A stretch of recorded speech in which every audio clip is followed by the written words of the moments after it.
லோகேஷ் கனகராஜ் இவ்வளோ நல்லவரா? என்ன கதை ஏது கதைன்னு பார்க்கலாம்ல? வாங்க பார்க்கலாம்.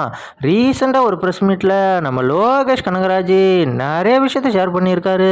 அதில் முக்கியமாக பார்த்தீங்கன்னா, என்னுடைய படங்கள் எல்லாமே ஆக்ஷனாக இருக்குது, என்னுடைய படங்களில் கஞ்சா ட்ரக்ஸ் எல்லாம் பயன்படுத்துறதால என்னோடய படங்களை பார்த்தா நிறைய பேர் கெட்டு போகிறாங்க அப்படிங்கிற மாதிரி தவறான ஒரு பிம்பத்தை ஏற்படுத்தி வச்சுருக்காங்க.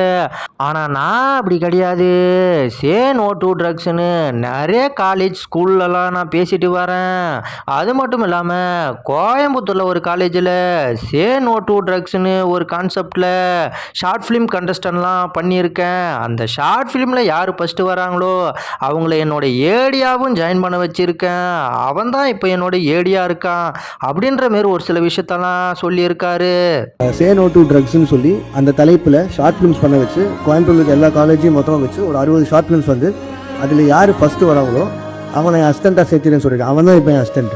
ஸோ இது எல்லாமே என் சைட்லேருந்து நான் பண்ணிட்டு இருக்கேன்.